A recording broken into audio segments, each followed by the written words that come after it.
Hi നമസ്കാരം. ഇന്നത്തെ വീഡിയോയിലൂടെ നമ്മൾ ചർച്ച ചെയ്യാൻ പോകുന്നത് എന്താണ് സ്നേഹം അല്ലെങ്കിൽ എന്താണ് പൊസസീവ്നെസ് എന്നതാണ്. പലപ്പോഴും തെറ്റിദ്ധരിക്കപ്പെടുന്നൊരു വാക്കാണ് പൊസസീവ്നെസ് എന്ന് പറയുന്നത്. അമിത സ്നേഹം എന്നുള്ള രീതിയിൽ വ്യാഖ്യാനിക്കപ്പെടുന്നൊരു വാക്കാണ് പൊസസീവ്നെസ് എന്ന് പറയുന്നത്. എന്നാൽ ഈ പൊസസീവ്നെസ് എന്ന് പറയുന്നത് ലവ് ആണോ? അതറിയണമെങ്കിൽ നമ്മൾ ആദ്യം എന്താണ് സ്നേഹം അല്ലെങ്കിൽ എന്താണ് പൊസസീവ്നെസ് എന്ന ഡിഫറൻസ് നമ്മൾ മനസ്സിലാക്കണം. സ്നേഹം എന്ന് പറഞ്ഞാൽ ഒരു വ്യക്തിയെ ആ വ്യക്തിയായിട്ട് തന്നെ സ്വീകരിക്കാൻ കഴിയുന്നതാണ് സ്നേഹം എന്ന് പറയുന്നത്. അവിടെ യാതൊരുവിധ കണ്ടീഷൻസും ഇല്ല. ആ വ്യക്തി ഇങ്ങനെ സംസാരിച്ചാൽ മാത്രമേ അല്ലെങ്കിൽ ഇങ്ങനെ പെരുമാറിയാൽ മാത്രമേ എനിക്ക് സ്നേഹിക്കാൻ കഴിയൂ. അങ്ങനെ ഒരു കണ്ടീഷൻസ് ഇല്ലാത്ത രീതിയിൽ ഒരു വ്യക്തിയെ അക്സെപ്റ്റ് ചെയ്യാൻ പറ്റുന്നതിനാണ് സ്നേഹം എന്ന് പറയുന്നത്. അവിടെ ആ വ്യക്തിക്ക് ഒരു ഫ്രീ സ്പേസ് ഉണ്ട്, അവർക്കൊരു ഫ്രീഡം ഉണ്ട്, അവരുടെ വ്യക്തിത്വം പ്രകാശിപ്പിക്കുന്നതിനുള്ള ഒരു സ്പേസ് അവിടെയുണ്ട്. എന്നാൽ പൊസസീവ്നെസ്സിൻ്റെ കേസിലാണെങ്കിൽ അവിടെ ഒരു അതോറിറ്റേറിയൻ നയമാണ്. ഉദാഹരണത്തിന് എൻ്റെ പങ്കാളിയോടുള്ള എൻ്റെ സ്നേഹം പൊസസീവ്നെസ് ആണെങ്കിൽ എൻ്റെ പങ്കാളിയോട് ഞാൻ പറയുകയാണ്, നിനക്ക് സിനിമയ്ക്ക് പോകണമെങ്കിൽ പോവാം, ഷോപ്പിങ്ങിന് പോകണമെങ്കിൽ പോവാം, പക്ഷേ അതൊക്കെ ഞാൻ കൊണ്ടുപോകും. അല്ലെങ്കിൽ നിനക്ക് മനസ്സ് തുറന്ന് സംസാരിക്കണോ, എന്നോട് സംസാരിക്കാം, മറ്റാരോടും സംസാരിക്കാൻ പാടില്ല, മറ്റാരുടെ കൂടെയും സിനിമയ്ക്ക് പോകാൻ പാടില്ല, അല്ലെങ്കിൽ മറ്റാരുടെയും കൂടെ സമയം സ്പെൻഡ് ചെയ്യാൻ പാടില്ല. ഇതൊക്കെ ഒരു പൊസസീവ്നെസ് എന്ന് പറയാം. ഒരു അതോറിറ്റിയുടെ നയമാണ്. എല്ലാം എന്നിലൂടെ മാത്രം കടന്നു പോകണമെന്ന രീതിയിലൊരു ചിന്ത. റിലേഷൻഷിപ്പിൻ്റെ തുടക്കത്തിലൊക്കെ ആണെങ്കിൽ പലപ്പോഴും ആളുകൾ ഇത് ഭയങ്കര കംഫർട്ടായിട്ട് ഫീൽ ചെയ്യും.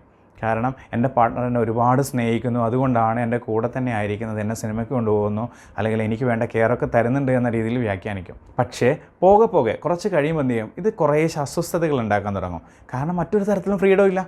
എന്ത് കാര്യങ്ങൾ ചെയ്യണമെങ്കിലും ഈ പാർട്ട്ണർ ത്രൂ മാത്രമേ ചെയ്യാൻ പറ്റൂ. മറ്റൊരാളോട് ഫ്രീ ആയിട്ട് സംസാരിക്കാൻ പറ്റില്ല.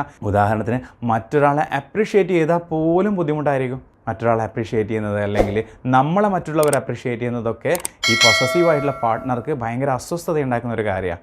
അപ്പോൾ ആൾ പ്രതികരിക്കാൻ തുടങ്ങും. ഏത് തരം റിലേഷൻഷിപ്പിലും സാധാരണ കാണുന്നൊരു കാര്യമാണ് ഈ പൊസസീവ്നെസ് എന്ന് പറയുന്നത്. കല്യാണം കഴിഞ്ഞു പോയ മക്കളുടെ കാര്യത്തിൽ ചില അമ്മായിയമ്മമാരും അമ്മായിയപ്പന്മാരും ഒക്കെ ഇതുപോലുള്ള നയങ്ങൾ സ്വീകരിക്കാറുണ്ട്. ദാമ്പത്യ ജീവിതത്തിൽ മാത്രമല്ല, മാതാപിതാക്കളും കുട്ടികളും തമ്മിലുള്ള റിലേഷൻഷിപ്പിൽ പോലും ഈ പൊസസീവ്നെസ് കാണാം. ചില മാതാപിതാക്കൾ തങ്ങളുടെ കുട്ടികളുടെ കാര്യത്തിൽ ഒരുപാട് പൊസസീവ് ആകുന്നത് കാണാം. എന്തിന്? ചില കുട്ടികൾ ഇങ്ങനെയൊക്കെ സംസാരിക്കുന്നത് കേട്ടില്ലേ, മമ്മി എന്തിനാ എപ്പോഴും അവരെക്കുറിച്ച് സംസാരിക്കുന്നത്, മമ്മിക്ക് എന്നെക്കുറിച്ച് സംസാരിച്ചൂടെ, ഞാനല്ലേ മമ്മിയുടെ മോള് എന്നൊക്കെ പറയാറുണ്ട്. ചില കുട്ടികളാണെങ്കിൽ ഇപ്പം പപ്പ ഓടി വന്നിട്ട് അവനെയല്ലേ എടുത്തത്, എന്നെ അല്ലല്ലോ, ചേട്ടനോടല്ലേ പപ്പയ്ക്ക് കൂടുതൽ സ്നേഹം, എന്നോടായിരുന്നു സ്നേഹമെങ്കിൽ ആദ്യം ഓടി എൻ്റെ അടുത്തല്ലേ പപ്പ വരുന്നത്. ഇങ്ങനെയൊക്കെ കുട്ടികൾ പറയുന്നത് പൊസസീവ്നെസ് ആണ്. ഈ പൊസസീവ്നെസ് എന്ന് പറയുന്നത് ഒരിക്കലും സ്നേഹമല്ല, മറിച്ച് എല്ലാം എന്നിലൂടെ നടക്കണം, എൻ്റേത് മാത്രമാണ് എന്ന ഒരു അതോറിറ്റേറിയൻ നയമാണെന്ന് പറയുന്നതിന് കാരണം ഇതാ. അപ്പോൾ സ്നേഹവും പൊസസീവ്നെസ്സും രണ്ടും രണ്ടാണ് എന്ന് തിരിച്ചറിയണം. രണ്ട് വ്യക്തികൾ തമ്മിലൊരു ബന്ധത്തിൽ ഏർപ്പെടുന്ന സമയത്ത് രണ്ട് വ്യക്തികളും ഒരുപോലെ ആഗ്രഹിക്കുന്നുണ്ട് അവരുടെ വ്യക്തിത്വം പ്രകാശിപ്പിക്കണം, അല്ലെങ്കിൽ അവരുടെ സ്വാതന്ത്ര്യവും അവരുടെ ഫ്രീ സ്പേസും പ്രകടിപ്പിക്കാൻ പറ്റുന്ന ഒരു സാഹചര്യമായിരിക്കണം. അല്ലെങ്കിൽ ആ ഓപ്പോസിറ്റ് നിൽക്കുന്ന വ്യക്തിക്ക് അത് അസ്വസ്ഥതകൾ ഉണ്ടാക്കും.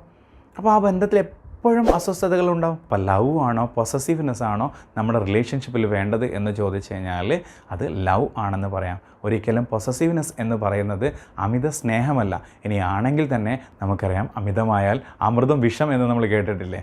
അപ്പം സ്നേഹവും അമിതമായാൽ ഒരു ശല്യമായി തീരും. നമ്മുടെ റിലേഷൻഷിപ്പിൽ നമ്മുടെ പാർട്ട്ണർക്കും നമ്മളെപ്പോലെ തന്നെ ഫ്രീ ആയിട്ട് പെരുമാറാനും അവരായിട്ട് തന്നെ ഇരിക്കാനുള്ളൊരു സാഹചര്യം ഉണ്ടാവട്ടെ. അങ്ങനെ ആകുമ്പോഴാണ് ഒരു ബന്ധം നല്ല രീതിയിൽ മുന്നോട്ട് പോകുന്നത്. വീണ്ടും അടുത്ത ഒരു വീഡിയോയിൽ കാണുന്നവരെ ബൈ.